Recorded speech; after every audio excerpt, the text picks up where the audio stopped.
요한계시록 11장 3절에서 13절의 말씀을 가지고 이 프리메이슨과 부활이라고 하는 제목으로 함께 은혜를 나누려고 합니다. 예수님께서 부활하셨을 때 모든 사람들은 부활을 믿지 않았습니다. 왜냐하면 그들은 부활을 본 적도 없고 들은 적도 없고 경험한 적이 한 번도 없었기 때문에 그렇습니다. 한 번이라도 들어봤다든지 한 번이라도 봤다든지 그런 경험이 있었더라면 그들은 예수 그리스도의 부활을 인정했을 것입니다. 그런데 그들이 살면서 아니면 배움을 통해서라도 이 부활을 들어본 적도 없고 본 적도 없고 경험한 적도 없었기 때문에 그들은 예수님께서 부활하셨을 때 그들은 도저히 믿을 수가 없었습니다. 그런데 실제 성경은 우리에게 예수님께서 부활하셨다고 말씀합니다. 첫째는 고린도전서 15장의 20절에 보면 예수님께서 부활하셨다고 말씀하는 것이죠. 우리 고린도전서 15장 20절 다 같이 한번 읽어보시죠. 그리스도께서 죽은 자 가운데서 다시 살아나사 잠자는 자들의 첫 열매가 되셨도다. 그렇게 말씀하고 있습니다. 예수님께서 부활하셨을 때 막달라 마리아도 부활을 보았습니다. 엠마오로 가던 두 제자들도 예수님의 부활을 직접 경험을 했습니다. 뿐만 아니라 그들이 방에 있을 때 예수님께서 직접 오셔서 그들에게 부활을 보여주셨습니다. 도마에게는 이 양손과 양발에 대못 박힌 것도 직접 넣어보라고 하고 옆구리에 손을 넣어보라고도 말씀하셨습니다. 그런데 그들이 부활을 경험할 때 그것은 환상이라고 생각했을 것입니다. 그들이 나타났을 때 그리고 나타났다 할 때 그래 예수님께서 우리에게 환상으로 나타나셨을 거야. 그리고 그들은 실상 부활을 믿지 않았습니다. 어떻게 믿지 않았다는 것을 알 수 있느냐? 그들은 그들의 고향으로 가서 고기 잡는 것을 봅니다. 그들은 다 흩어졌습니다. 갈릴리 바다에서 그들이 친구들과 함께 고기를 잡고 있었습니다. 예수님께서 그들을 직접 찾아가셨죠. 얼마나 안 믿어졌으면 예수 그리스도의 부활을 그렇게 여러 번 체험하고도 그들이 고향으로 다 흩어졌을까? 그것은 예수님의 부활을 그들도 믿을 수 없었고 그것을 환상 정도로 그렇게 생각했기 때문이었습니다. 우리 요한복음 한번 찾아보십시다. 요한복음 21장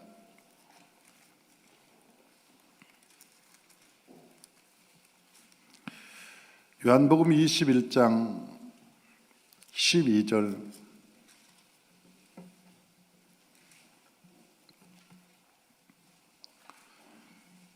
12절에서 14절까지 우리 요한복음 21장 12절에서 14절까지 한번 찾으셨으면 다 같이 차근차근 한번 읽어보시죠. 예수께서 이르시되 와서 조반을 먹으라 하시니 제자들이 주님이신 줄 아는 고로 당신이 누구냐 감히 묻는 자가 없더라. 예수께서 가셔서 떡을 가져다가 그들에게 주시고 생선도 그와 같이 하시니라. 이것은 예수께서 죽은 자 가운데서 살아나신 후에 세 번째로 제자들에게 나타나신 것이라. 몇 번째로요? 세 번째로 나타나신 것. 이것은 세 번째 나타나셨다 그렇게 말씀합니다. 그러니까 여러 번 예수님께서 나타나셨는데도 불구하고 제자들은 도저히 믿을 수가 없었어요. 어떻게 죽은 사람이 살아날 수 있어? 예수님께서 분명히 죽어서 무덤에 가셨고 그리고 그가 부활했다고 우리에게 나타났지만 그 환상이지 어떻게 죽은 자가 살아날 수 있느냐? 믿을 수 없었던 거예요. 그런데 세 번째 그들에게 나타나셨습니다. 그리고 그들과 함께 식사를 하시고 그 이후에 40일 동안 그들과 함께 사셨습니다. 40일 동안 예수님은 그들의 제자들과 한동안 같이 보내셨어요. 그리고 하늘로 승천하셨죠. 이런 예수님, 그들은 직접 부활을 그때서야 믿기 시작하고, 예수님이 하늘로 올라가시면서 내가 다시 오리라 그런 말씀을 남기시고 감람산에서 올라가셨습니다. 예수님은 그들에게 부탁하셨죠. 몇 날이 못 되어서 너희가 성령을 받을 텐데, 성령이 임하면 너희가 권능을 받겠고 예루살렘과 유대와 사마리아 땅 끝까지 이르러 증인이 될 것이다. 그러므로 너희가 떠나지 마라. 예루살렘을 떠나지 마라. 그래서 그들이 모여서 열흘 동안, 40일 동안 예수님과 동행하다가 이제 열흘 동안 그들이 모여서 마가의 다락방에서 기도할 때 성령의 불이 임한, 그래서 그걸 오순절 사건이라고 얘기합니다. 오순절 날 마가의 다락방에 성령의 불이 임했다. 그래서 그걸 오순절 사건이다. 그렇게 얘기하는 것입니다. 예수님은 언제 오실까? 예수님은 첫 번째 부활하시고 올라가셨는데 내가 다시 오리라 그랬는데, 예수님께서는 과연 언제 오시는 것인가? 데살로니가 4장 16절에서 17절에 예수님께서 언제 오시는지를 말씀하고 있습니다. 우리 주보를 보면서 한번 데살로니가전서 4장 16절에서 17절 다 같이 한번 읽어봅니다. 주께서 호령과 천사장의 소리와 하나님의 나팔 소리로 친히 하늘로부터 강림하시니 그리스도 안에서 죽은 자들이 먼저 일어나고 그 후에 우리 살아남은 자들도 그들과 함께 어디로요? 구름 속으로 끌려올려 공중에서 주를 영접하게 하시리니 그리하여 우리가 항상 주와 함께 있으리라. 그러니까 우리가 우리는 언제 부활하는가? 주님이 오실 때 부활하는데, 주님이 언제 오시느냐? 나팔 소리가 날 때, 어떻게 공중으로 끌려 올라가서 공중에서 주님을 영접하게 된다. 그러니까 이 땅에서 영접하는 게 아니라 공중에서 영접하게 된다. 이 나팔 소리가 나는데 그 나팔 소리가 언제일까? 그 몇째 나팔 때 올까? 보면 우리 고린도전서 15장 51절 한번 찾아보십시다. 고린도전서 15장 51절. 우리가 요한계시록을 보면 첫째 나팔, 둘째 나팔, 셋째 나팔, 넷째, 다섯째, 여섯째, 일곱째 나팔 있습니다. 8장부터 11장까지 일곱째 나팔이 나와 있는 것이죠. 그런데 이 나팔, 일곱째 나팔 중에 어떤 나팔 때 오시는가? 몇째 나팔 때 예수님께서 오시는지 한번 우리가 보십시다. 우리 고린도전서 15장 51절 우리 다 같이 한번 봉독합니다. 보라, 내가 너희에게 비밀을 말하노니 우리가 다 잠잘 것이 아니요 마지막 나팔에 순식간에 호련히 다 변화되리니. 몇째 나팔이에요? 마지막 나팔에. 그 마지막 나팔이 몇째 나팔이에요? 일곱째 나팔에. 그 일곱째 나팔에 너희가 순식간에 호련히 다 변화되어서 공중으로 올라가리라. 그렇게 말씀하셨어요. 공중에 다 올라갈 거다. 그런데 어떻게 부활할까? 성경에서는 어떻게 부활한다고 얘기하느냐? 차례대로 부활한다. 그렇게 있어요. 차례대로 부활한다. 고린도전서 15장 23절에서 24절, 고린도전서 15장 23절 24절 주보를 보면 읽어봅니다. 각각 자기 차례대로 드리니 먼저는 첫 열매인 그리스도요, 다음에는 그가 강림하실 때 그리스도에게 속한 자요, 그 후에는 마지막이니 그가 모든 통치와 모든 권세와 능력을 멸하시고 나라를 아버지께 바칠 때라. 이게 차례대로 부활한다. 그렇게 고린도전서 15장에는 말씀하고 있습니다. 사랑하는 성도 여러분, 첫 번째 부활은 예수 그리스도의 부활이라고 나와 있어요. 두 번째 부활은 예수 안에 있는 그리스도요. 다음에는 그가 강림 그리스도에게 속한 자요. 첫째 부활입니다. 첫째. 이 세상에 있는 사람들의 첫째 부활. 그 첫째 부활이 어디에 나왔느냐? 그건 11장에 나와 있습니다. 요한계시록 11장 11장 11절 우리 성경을 한번 보십시다. 11장 11절 다 같이 한번 읽어봅니다. 3일 반 후에 하나님께로부터 생기가 그들 속에 들어가며 그들이 발로 일어서니 구경하는 자들이 크게 두려워하더라. 12절 하늘로부터 음성이 있어 이리로 올라오라 함을 듣고 그들이 듣고 구름을 타고 하늘로 올라가니 그들도 그들의 원수들도 구경하더라. 구름을 타고 그들이 올라가는데 하늘에서 올라오라 그렇게 말씀하시니까 하늘로 휙 올라간다는 거예요. 하늘로 올라가요. 구름을 타고 올라갑니다. 그리고 나머지 마지막 부활은 언제 드느냐? 20장 백보자 심판 때. 백보자 심판 때 모든 바다에서 사람을 내어준다고 그랬어요. 무덤에서 사람을 다 내어줍니다. 이 세상에 죽은 모든 사람들이 다 부활해서 어디로 가느냐?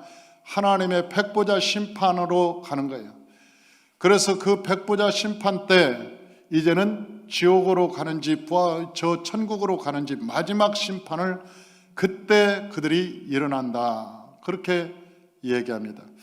그래서 오늘 고린도전서 15장에는 이렇게 얘기합니다. 그 후에는 마지막이니 그가 모든 통치와 모든 권세와 능력을 멸하시고 나를 아버지 하나님께 바칠 때라. 그러니까 이 세상을 그리스도께서 전쟁에서 다 끝내버리고 심판 다 끝내고 다스린 다음에 모든 것을 다스린 다음에 일어나는 부활이다. 그렇게 얘기해요. 사랑하는 성도 여러분, 이 세상의 심판이 어디서부터 요한계시록을 보면 나오냐면 16장부터 나옵니다. 7 대접. 이 세상에 7 대접이 쏟아지기 시작하는데 하나님의 심판이 쏟아지기 시작하는 거예요. 그런데 예수님께서는 그러면 언제 오실까? 예수님께서 우리가 오셔야 우리가 부활하는데 그러면 예수님은 도대체 언제 오시는가 하는 것입니다. 옛날에 1990년도 정도에 우리는 예수 그리스도의 재림에 대한 얘기를 많이 들었습니다. 그래서 한국에도 재림파라고 있었어요. 이 예수님께서 10월 28일 날 오신다. 그래가지고 온 세상에 떠들썩한 때가 있었습니다. 수많은 사람들은 저 유럽이 통합되면 올 것이다. 그렇게 얘기를 했습니다. 유럽이 통합되고 거기서 총통이 일어날 때 아마 예수님께서 오실 것이다. 많은 사람들이 그랬습니다. 유럽이 통합, EU 통합을 얘기했습니다. 그러나 제가 보는 견지에서는 EU 통합이 아니고 세계 통합입니다. 세계가 아마 통일이 될 것입니다. 세계가 통합이 될 것입니다. 정말 이 코로나의 사건이 우연한 것인가? 아니면 뭔가 실체가 있는가? 세계적으로 이런 실체가 있는가 하는 의구심이 심하게 듭니다. 왜냐하면 여러분, 지금 한국에서 코로나로 말미암아 죽은 사람들이 대부분이 양로원이나 요양원이나 아니면 병원에서 일어나는 사건 외에는 젊은 사람이 죽었다는 얘기도, 그 어떤 사람이 죽었다는 얘기도 우리는 우리 주변에서 죽었다는 얘기를 들은 적이 없습니다. 세계에 많은 사람들이, 미국에는 포털 뉴스에 수없이 뜹니다. 몇천 명이 죽었느니 몇천 명이 죽었느니. 실제 일반 우리가 코로나가 없이도 그런 사람들의 인명피해는 언제든지 있어 왔습니다. 때로는 감기가 휩쓸고 지나갈 때도 그 감기 바이러스로 인해서 폐렴으로 죽는 사람들이 너무나 많았습니다. 그런데 과연 코로나로 우리가 생명을 잃었던 사람들이 과연 얼마나 되는 것인가? 세계적으로 왜 이런 일이 일어나지? 왜 이런 통제가 일어나고 있는 것이지? 여러분, 한국에만 그럴까요? 그러지 않습니다. 얼마 전에 스페인과 함께 통화를 한 적이 있었습니다. 선교사님께서 스페인에는 자기 집도 못 나간다는 거예요. 자기 집에서 나갈 수 없다고 하는 거예요. 물건을 사러 마켓으로 가려고 하는데 마켓에서 물건을 살 수 없다는 거예요. 왜? 나가면 경찰과 군인이 통제를 하기 때문에. 여러분, 호주에도 마찬가지입니다. 돈이 있어서 한국으로 들어오고 싶은데 비행기를 탈 수 없다는 거예요. 해외에 나간 사람, 이번에 불란서에 전세 비행기를 띄워서 여행 간다고 갔는데 우리나라 정부에서 막아버렸습니다. 들어오지 못하도록. 이런 일들이 과연 왜 일어나는 것이지? 하는 것입니다. 저는 프리메이슨이 뒤에 배후에 있는 것은 아닌가, 새로운 그림자 정부가 있는 건 아닌가 하는 추측을 해보는 거예요. 왜냐하면 며칠 전에 제임스 고든 브라운 총리라고 하는 영국 총리가 발표한 게 있습니다. 뭐라고 발표했냐면 세계는 단일 정부를 만들어야 된다고 얘기했습니다. 세계는 이제 단일 정부로 가야 된다. 왜? 코로나를 대처하기 위해서. 사랑하는 성도 여러분, 단일 정부는 오랫동안 프리메이슨, 일루미나티가 만들려고 했던 정부였습니다. 그건 그림자 정부였습니다. 그건 실체가 없는 그 은밀하게 진행되었던 세계 그림자 정부. 어딘가 새로운 정부가 나타날 거다. 그 정부는 세계 단일 정부일 것이라고 우리가 추측했습니다. 제가 한 7년 전에 프리메이슨에 대한 설교를 하면서 반드시 미래에는 단일 정부가 탄생할 것이다. 그 단일 정부는 저 로스차일드가 세계의 모든 재산과 경제를 죽이는 로스차일드의 가에서 이것을 시작할 것이라고 예견을 했습니다. 근데 그 실체가 점점 드러나고 있습니다. 우리는 코로나에 확진자가 돌아다니면 300만 원씩 아니면 얼마씩 벌금을 물린다고 하죠. 이제 그 코로나의 확진자가 돌아다녀서 피해를 줘 다른 사람들도 만약 바이러스에 감염이 된다면 다른 사람들도 거기에 대한 모든 치료부터 시작해서 정부에서 한 모든 보건 비용까지도 그에게 다 하겠다고 두려움을 주기 시작합니다. 염려, 근심과 걱정을 주기 시작합니다. 그런데 이것은 단연 우리들만의 이야기가 아닙니다. 미국에서는 이미 중국에 배상을 청구하기 시작했습니다.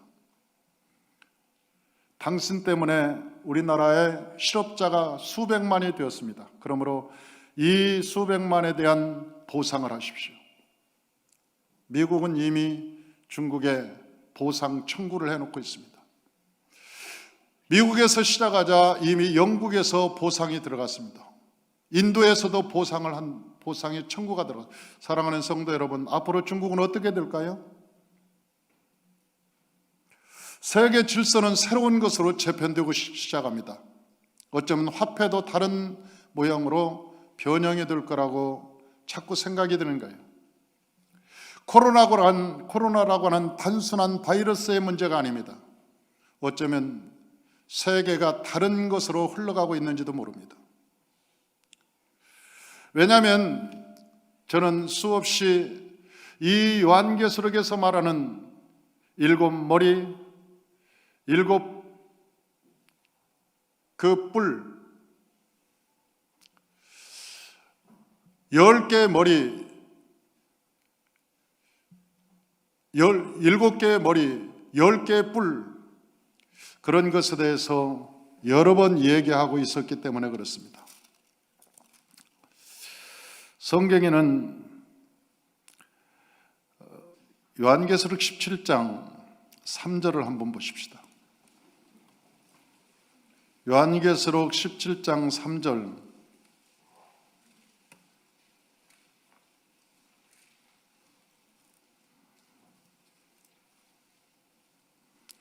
(17장 3절) 다 같이 한번 읽어봅니다. 곧 성령으로 나를 데리고 광야로 가니라. 내가 보니 여자가 붉은 빛 짐승을 탔는데 그 짐승의 몸에 하나님을 모독하는 이름들이 가득하고 7머리와 10뿔이 있으며, 그 다음에 4절 다 같이 한번 읽어봅니다. 그 여자는 자줏빛과 붉은빛 옷을 입고 금과 보석과 진주로 꾸미고 손에 금잔을 가졌는데 가증한 물건과 그의 음행과 더러운 것들이 가득하더라. 5절요. 그의 이마에 이름이 기록됐으니 비밀이라 큰 바벨론이라 땅에 있는 음녀들과 가증한 들의 어미라 하였더라. 이게 어딜까? 여러분, 이곳이 어딜까요? 이 17장에 말하고 있는 이거 7머리와 10뿔. 저는 앞으로 세계 정부가 들었으면 세계는 안전보장 이사회에 5개국이 아니라 아마 10개국으로 통합될 거라고 생각이 듭니다. 그건 EU의 문제가 아닙니다. 유럽에서 EU의 통합이 아니라 저는 세계 정부가 들었을 거라고 믿는 거예요. 세계 정부에서 앞으로 5개국에서 10개국으로 늘어날 거라고 보는 거예요. 왜냐하면 여기에 10뿔이 있으니까. 그리고 7머리는 무엇을, 이 7머리라고 하는데 이 7머리는 뭘까? 그 7머리는 종교적 현상입니다. 그러니까 정신적 지주라고 말하는 종교의 모임들, 종교적 모임들. 사랑하는 성도 여러분, 참 희한하죠?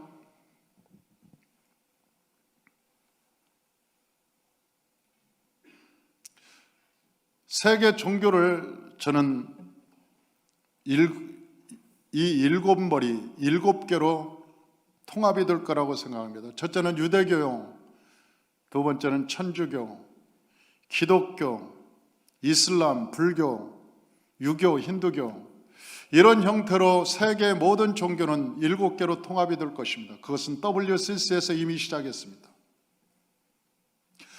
WCC에서 이 종교 통합운동을 이미 벌이기 시작했습니다. 사람들은 그렇게 얘기해서 WCC에서 뭐라고 얘기하는지 아십니까? 아니, 하나님께 우리 모두 같이 가자.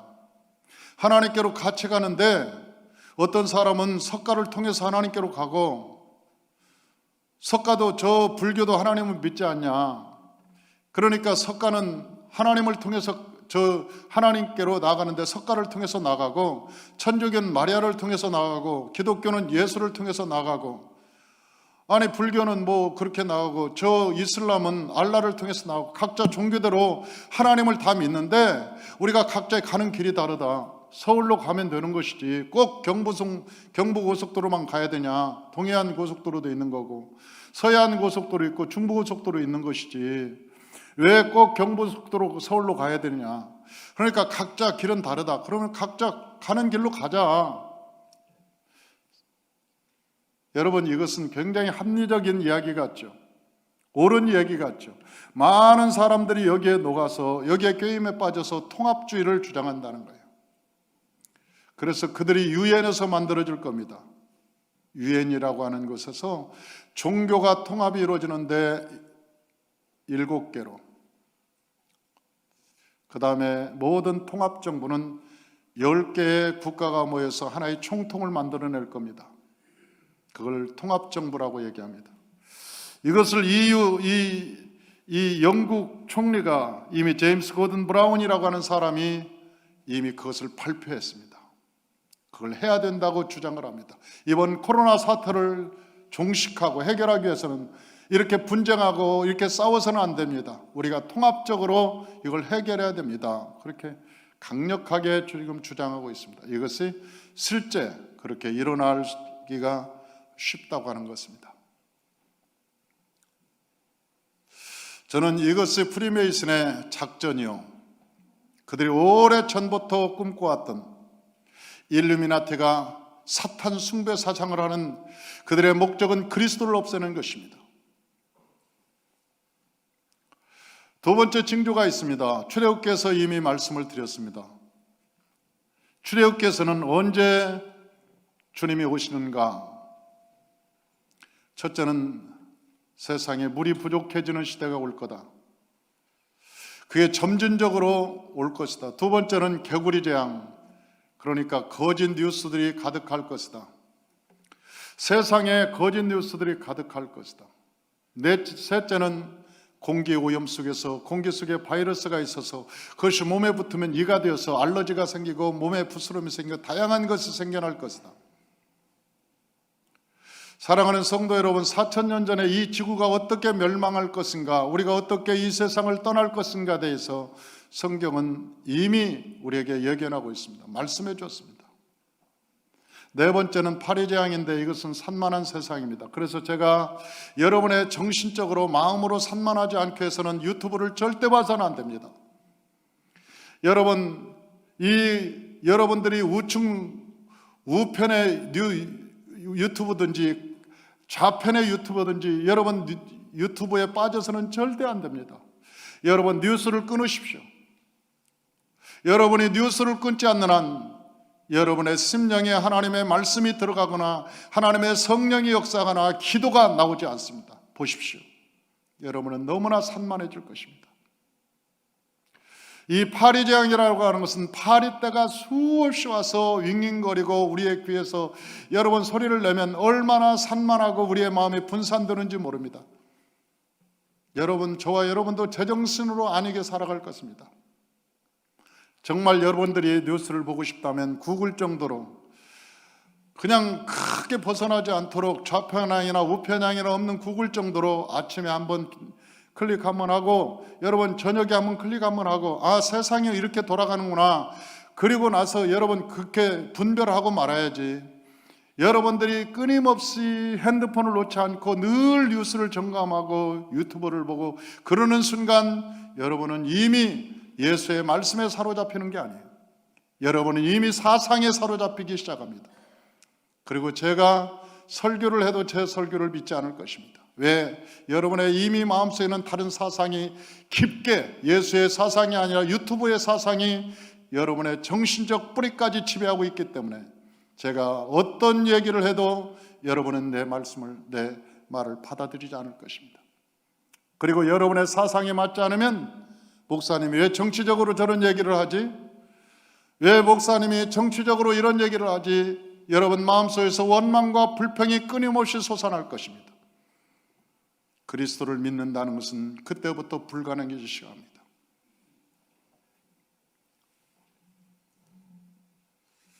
저와 여러분 유튜브에 정신이 팔려있는 분들, 늘 뉴스에 그 신경을 세우고 사는 사람들, 여러분 부탁드립니다. 그걸 끊지 않으면 이 파리재앙, 여러분들이 산만해지고 마음이 복잡해지고 세상이 불편해지고 그리고 끊임없이 여러분의 마음은 절망과 염려와 근심과 걱정과 분노로 가득할 것입니다.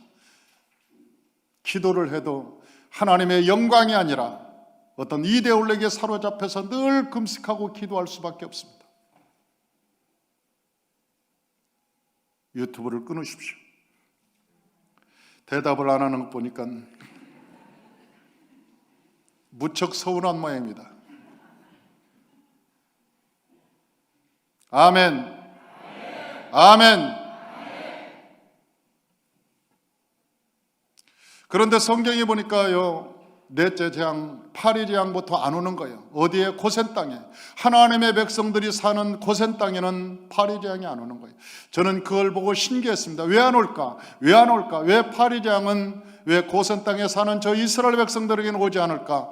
나중에 봤더니요, 고센 땅에는 구별된 곳이었어요.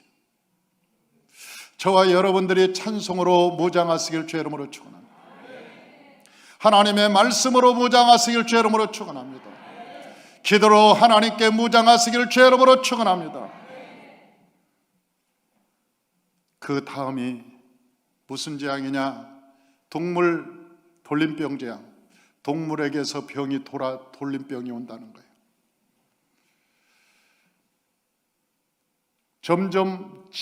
점진적으로 말세가 가까워집니다. 그 다음에 여섯 번째 재앙은 이제 동물에게서 사람으로 병이 오기 시작하는데 그걸 독종재앙이라고 얘기합니다. 모든 병은 동물에게서 사람으로 오기 시작합니다. 그건 말세가 가까운. 그래서 제가 2017년에 요한계시록을 하고, 제가 그 7년 정도에 내가 이 성전을 옮기기 전에도 내가 요한계시록을 한번 했는데 도저히 이해가 안 됐어요. 이 문제에 대해서. 왜 독종대왕 다음에 경제적 재앙이 오는가? 도저히 이해가 안 돼. 사람이 병이 드는데 왜 경제가 폭망하지? 왜 사람이 이 몸에 병이 드는데 경제가 무너지지? 그 다음 재앙이 우박재앙이었거든요. 그것도 보리가 꼽힐 때 우박이 와서 먹을 것이 없어지는 재앙이 시작된다. 그래서 나는 도저히 이해가 안 되더라고요. 제가 13년 전에 이 요한계시록을 하면서도 이것을 이해가 안 됐어요. 2007년도에 이 요한계시록을 하면서도 이해가 안 됐어요. 분명히 경제적 재앙은 오는데 이게 왜 올까? 근데 내가 이번에 코로나를 통해서 독종재앙 다음에 경제적 재앙 오는 것이 많구나, 이렇게 오는 것이구나, 그런 것을 깨닫게 되는 거예요. 그 다음에 재앙이 메뚜기의 재앙인데 이 메뚜기의 재앙은 마지막 먹을 것까지 싹 없애버립니다. 뿌리까지 없습니다. 그러니까 그 경제적 재앙이 얼마나 심각한가를 우리에게 알려주고 있는 거예요. 사랑하는 성도 여러분, 그러나 저와 여러분이 염려하거나 근심하지 말아야 되는 이유가 있습니다. 그것은 월요일 날 제가 요한계시록을 통해서 이야기할 건데 검은 말의 시대입니다. 이 검은 말의 시대는 하나님께서 명령하셨습니다. 모든 사람들이 기근과 어려움과 식량 부족으로 굉장히 어려울 때도 하나님께서 두 가지를 해치지 말라고 그랬는데, 첫째는 감람나무요, 두 번째는 포도 열매를 해치지 말라고 그래요. 다시 말하면 하나님의 성령으로 충만한 자와 예수 그리스도의 보혈을 가진 자는 해할 수 없다고 하는 거예요. 그래서 마지막 날에 저와 여러분들이 하나님의 성령으로 충만해야 되고 예수 그리스도의 보혈로 무장해야 되는 이유가 여기 있는 것입니다. 정말 예수 잘 믿는 사람들은, 진실로 예수를 잘 믿는 사람들은 염려하지 않아도 되는 이유가 다니엘서도 나와 있습니다. 저 다니엘서의 느부갓네살의 신상에 절하지 않는 사람들, 수많은 사람들이 그 사람들을 갖다가 저 불못불에 던졌습니다. 7배나 더 뜨겁게 해서 불못불에 던졌습니다. 그러나 던지는 사람은 죽었을지라도 그 불못불에 들어간 사람은 춤을 추고 여러분 거기서 머리털럭 하나도 상하지 않고 나오는 것을 볼 수 있습니다. 이 세상에 아무리 환란이 있어도, 여러분 이 세상에 불경기가 다가와도 어려움이 다가와도 예수 그리스도의 사람들, 하나님의 성령으로 충만한 사람들, 은혜가 가득한 사람들은 하나님이 보호하신다는 거예요. 그런 이 사실을 믿으시기를 주의 이름으로 축원합니다. 여러분 유튜브를 끊으십시오. 여러분 뉴스를 끊으십시오. 그걸 끊지 않으면 여러분은 하나님 앞에 나아갈 수 없습니다. 여러분이 산만해서 나아갈 수 없습니다. 여러분은 세상의 사상에 사로잡혀서 예수를 제대로 믿을 수가 없습니다. 여러분 속에는 분노가 끊임없는 분노가 솟아나올 것입니다.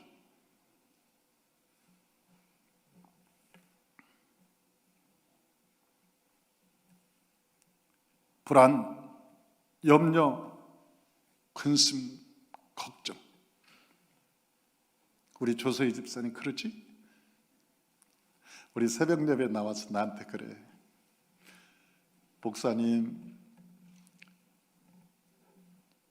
이 훈련 받다가 이 유튜브 텔레비 너무 궁금해서 시간만 있으면 이걸 리모컨을 들고 살았대. 그런데 그 말씀을 듣고 자기가 이 코드를 뽑아버렸다는 거예요. 그 코드를 뽑으려면 깊숙이 있는 코드, 그 코드를 아예 뽑아버렸대. 그리고 뽑아버리고 뉴스를 안 보니까 그때부터 성경이 보여지고, 그 시간에 성경이 보여지고 찬송 부르고 기도하니까 새로운 하나님의 은혜가 임하더라고. 나 우리 집사님한테 은혜 받았어요.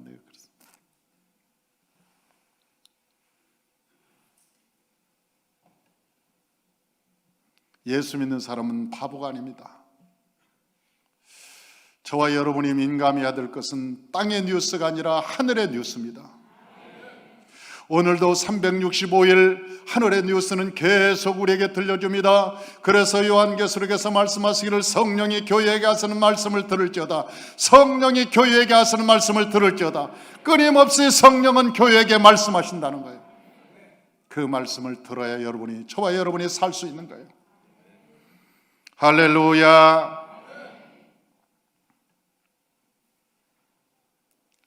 우리가 부활할 때 그러면 어떤 모습으로 부활할까? 고린도전서 15장 52절에서 54절에는 영원히 죽지 않는 모습으로 부활한다고 말합니다. 우리 고린도전서 15장 52절에서 54절 다 같이 한번 봉독합니다. 나팔 소리가 나매 죽은 자들이 썩지 아니할 것으로 다시 살고 우리도 변화되리라. 이 썩을 것이 반드시 썩지 아니할 것을 입겠고 이 죽을 것이 죽지 아니함을 입으리라. 이 썩을 것이 썩지 아니함을 입고 이 죽을 것이 죽지 아니함을 입을 때 사망을 삼키고 이기리라고 기록된 말씀이 이루어지리. 아멘. 할렐루야. 우리가 영원히 죽지 않는 모습으로 일어나.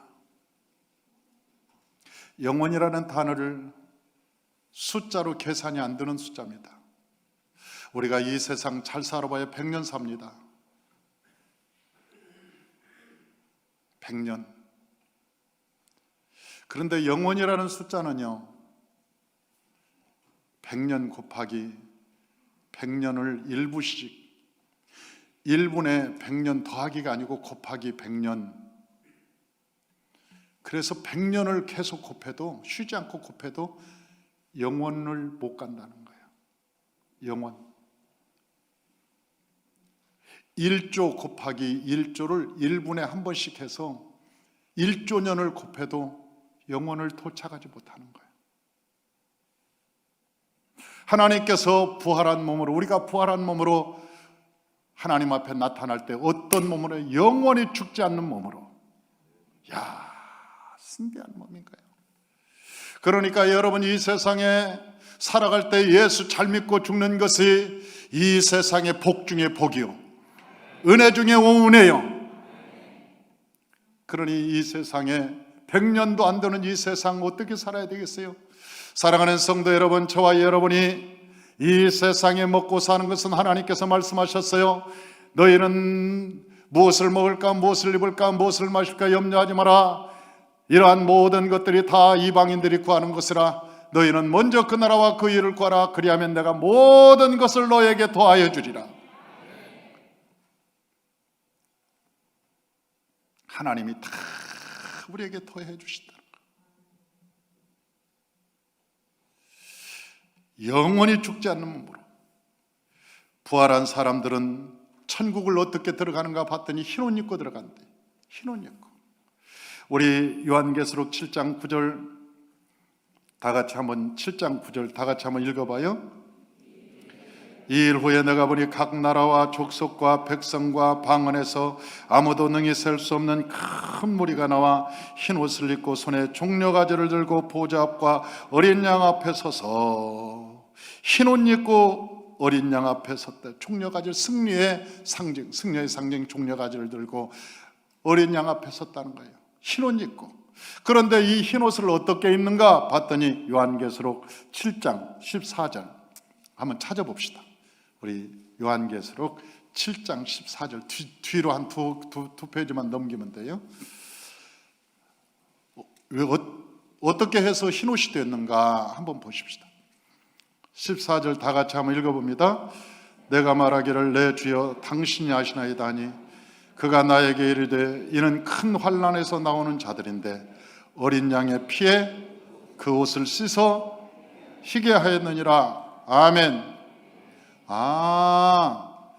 그 흰옷이 어떤 흰옷인가? 어린 양의 피에 씻어서 희게 되었구나.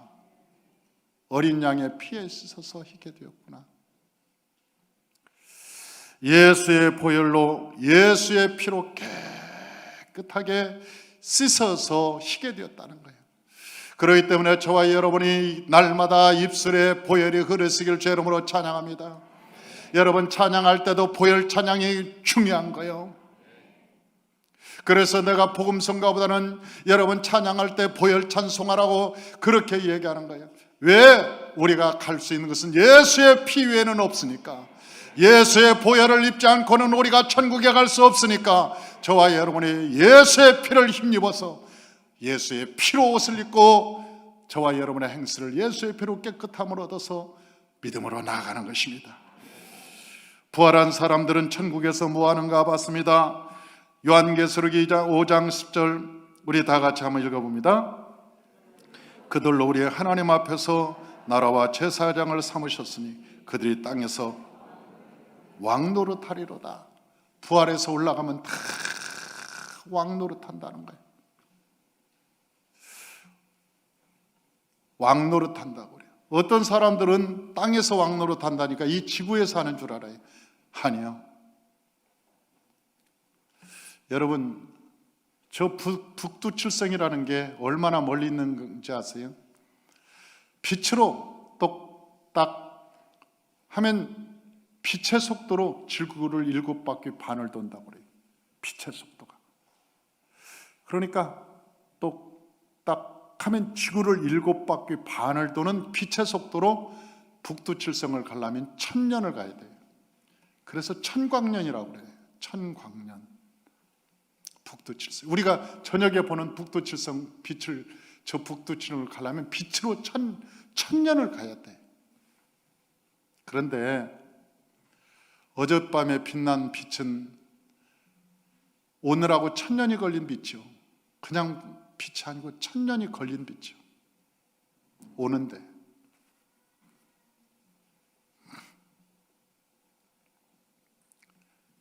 제가 천체에 대한 책을 좀 읽어봤더니 300억 광년을 가는 별도 있더라고. 300억 광년. 그것도 나사에서 발견한 별이지. 발견한 별. 발견하지 못한 별은 뭐 수도 없고. 그러니까 세계의 천체가 얼마나 큰가를 우리는 측량할 길이 없는 거예요. 대우주, 그런 것은 상상이 안 된대요. 은하계 그것에 수천 개가 있어서 대우주를 만드는데 대우주가 수천, 수만 개가 있을 수 있고, 그러니까 우리가 이성으로 생각할 수 없다는 거죠. 천국은 얼마나 크냐 보면, 천국은 우리가 금성에 가야지. 그럼 금성에 가 있대. 우리가 가 있대. 천국은 그런 곳이래. 금성에 가 있어야지. 그러면 금성에 가 있대. 내 영혼이, 몸이. 그런데 평생 생각을 다, 영원의 생각을 못할 만큼 천국은 크다는 거예요. 그러니 천국이 얼마나 크다는 거예요. 안 알려줄래요?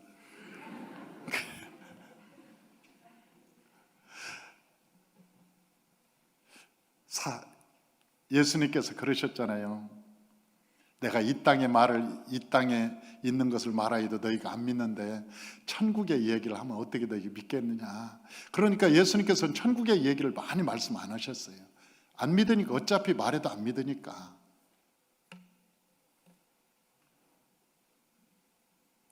우리가 왕노릇 한다는 것은요, 대단한 권위를 가지고 이 땅에 우리가 세상에서 무시하는 사람들, 못 배웠다고 하는 사람들, 못 산다고 하는 사람, 돈이 없다는 사람 무시했다가 큰 코 닥칩니다. 가서 큰 코 닥쳐요. 그 사람들이 왕들 분들인데 여러분들 함부로 무시했다가 큰 코가 닥칩니다. 설교 너무 길게 한다고? 아, 참나. 여러 가지로 쌓인 주네.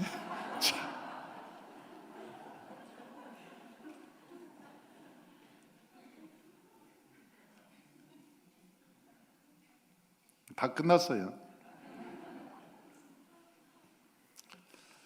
누가 부활하는가 봤더니 기름을 준비하는 자. 기름을 준비하는 자. 마태복음 25장 3절에서 4절 다 같이 한번 읽어봐요. 미련한 자들은 등을 가지도 기름을 가지지 아니하고 설기 있는 자들은 그릇에 기름을 담아 등과 함께 가져갔느니. 아멘. 할렐루야. 미련한 자는 등을 가졌는데 기름을 가지지 않아. 모양은 기독교이냐? 교회도 나와. 근데 속에 예수가 없어. 그게 미련한 자라고 그랬어. 슬기로운 자는 등에 기름까지 가졌다. 다시 말하면 기름은 뭐예요? 성령님이에요. 그러니까 우리 안에 예수님이 계시다는 거예요. 예수님이 계시다는 거예요. 이 모양 등을 가지고 있는 자들이었는데 나중에 슬랑이로다 그럴 때 못 들어갑니다. 이 사람들은 못 들어가요. 문이 닫혀버려요. 그러니까 누가 부활하는가? 그때 교회 다니면서도 예수 제대로 믿는 사람. 나는 현대 교인 중에서요, 이번에 코로나를 통해서 내가 많은 생각을 했어요.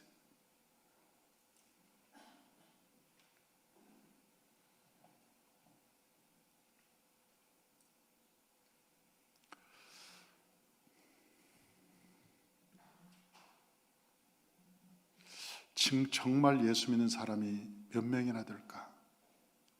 예수님이 오늘 오신다고 하면 몇 명이나 예수님 맞이할까? 내가 많이 생각해 봤어요.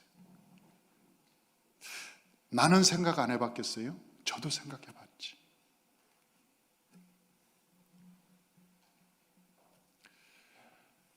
지금 한국교회는요, 한 번 구원받으면 영원히 구원받는다는 사상이 널리 퍼져 있습니다. 한 번 구원받으면 영원히 구원받는다는 이 사상, 이게 구원파입니다. 영지주의입니다. 영지주의 비슷한 거예요.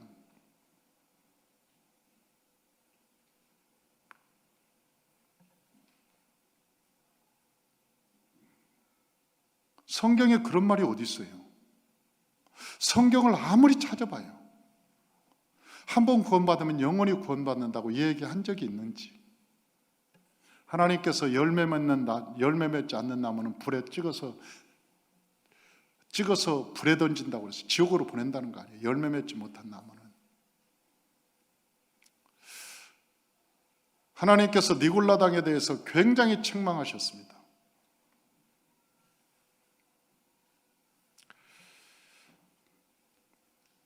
그러니까 우리가 마지막 말세에 신앙생활을 제대로 하고 똑바로 해야 우리가 하나님이 기뻐하는 삶을 살 수 있다는 거예요. 그 다음에 두 번째로 예수의 피로 죄 사함을 받은 자, 에베소서 1장 7절 다 같이 한번 읽어봅니다. 우리는 그리스도 안에서 그의 은혜의 풍성함을 따라 그의 피로 말미암아 속량 곧 죄 사함을 받았느니라. 예수의 피로 이긴 자들. 세 번째는 두 촛대 증인처럼 사는 것. 이 두 촛대, 마지막 남은 교회, 등불이 꺼지지 않은 교회, 이런 사람들처럼 사는 성도, 이 사람들이 나중에 부활한다, 그렇게 얘기하고 있는 거예요. 우리가 마지막으로 정리합니다. 우리는 어떻게 살아야 되는가? 로마서 6장 1절에서 10절 다 같이 한번 읽어봅니다. 만일 우리가 그의 죽으심과 같은 모양으로 연합한 자가 되었으면 또한 그의 부활하심과 같은 모양으로 연합한 자도 되리라. 우리가 알거니와 우리의 옛사람이 예수와 함께 십자가에 못 박힌 것은 죄의 몸이 죽어 다시는 우리가 죄에게 종노릇하지 아니하려니니 이는 죽은 자가 죄에서 벗어나 의롭다 하심을 얻었음이라. 만일 우리가 그리스도와 함께 죽었으면 또한 그와 함께 살 줄을 믿노니 이는 그리스도께서 죽은 자 가운데 살아나셨으며 다시 죽지 아니하고 사망이 다시 그를 주장하지 못할 줄을 알미로다. 우리가 그리스도와 함께 죽었으면 또한 그와 함께 살 줄도 믿는다, 그렇게 얘기하고 있는 거예요. 그리스도께서 죽으신 모양대로 우리가 죽어야 산 모양대로 살아난다, 그렇게 말씀하고 있어요. 사도 바울은 그렇게 얘기합니다. 우리가 이 얘기를 하면, 아니 예수 믿었는데 율법을 지켜야 됩니까? 엉뚱한 얘기를 하고 있어요. 그러면 율법 안 지키라고 예수 믿게 했냐? 예수 믿는 것은요, 하나님께서 뭐라고 했어요? 내가 온 것은 율법을 폐하러 온 것이 아니라 율법을 완전케 하려고 오셨다. 예수님께서 오신 그 이유는 뭐냐면 율법을 완전케 하려고 오셨는데, 우리가 힘으로 능으로 안 된다는 거예요. 육신은 아무리 힘쓰고 애써도 해도 율법을 지킬 수 없다고 하는 거예요. 그러나 우리가 예수 그리스도의 피로 죄사함 받고 그리스도와 함께 내 정과 욕심을 십자가에 못 박고 우리가 성령의 능력으로 살면 하나님의 능력으로 가능하다는 거예요. 성령의 능력으로 살으라고 얘기하는 거예요. 그 다음에 우리는 어떻게 살아야 되는가? 두 번째, 어린 양이 어디로 인도하든지 아멘해야 됩니다. 왜? 요한계시록 14장 4절은 첫 번째 부활한 자들이 나오기 때문에 그렇습니다. 요한계시록 14장 4절 다 같이 한번 읽어봅니다. 이 사람들은 여자와 더불어 더럽히지 아니하고 순결한 자라. 어린 양이 어디로 인도하든지 따라가는 자며 사람 가운데서 속량을 받아 처음 익은 열매로 하나님과 어린 양에게 속한 자들이다. 그러니까 여자와 더불어 더럽히지 않았다, 그 말은 세상과 짝하지 않았다, 그 말이에요. 세상과 짝하지 않은 사람들, 세상과 연합하지 않은 사람들, 우리는 그런 사람들은 천국에서 왕노릇하면서 영원히 살 것이라고 성경에서는 말씀하고 있는 것입니다. 나중에 보니까 말세가 되면 어떤 때가 되느냐? 여러분, 화폐가 없어집니다. 이번 큰 사건을 통해서 나는 이 화폐가 어떻게 변화될지를 모르겠는 거예요. 반드시 화폐는 없어집니다. 그런데 크레딧 카드, 신용카드도 이제는 수명을 다해가고 있습니다. 그러면 크레딧 카드, 신용카드가 없어지면 뭘로 사용할까? 모든 편의점이나 식당이나 모든 곳에 태블릿 PC 같은 것 조그마한 게 하나 있을 것입니다. 그리고 그 앞에 지나가면 이마에, 표를 받은 이마에 다 찍힐 것입니다. 그 이마에는 내 주민등록 넘버가 있습니다. 크레딧 카드 같은 번호가 있습니다. 그래서 그것으로 결제 수단, 모든 것의 결제 통행 수단이 될 것입니다. 그것이 없이는 여러분 살 수 없어요. 매매도 못합니다. 물건 하나 빵 하나 사려고, 라면 하나 사려고 해도 못 사요. 왜? 요한계시록 13장에 얘기하고 있으니까. 이 13장 통합정부에서 나와서 총통이 나온다고 아까 제가 말씀을 드렸어요. 그런데 그 총통이 어떤 일을 행하는지 한번 보십시다. 13장 15절 15절에서 18절까지 다 같이 한번 읽어봅니다. 그가 권세를 받아 그 짐승의 우상에게 생기를 주어 그 짐승의 우상으로 말하게 하고 또 짐승의 우상에게 경배하지 아니하는 자는 몇이든지 다 죽이게 하더라.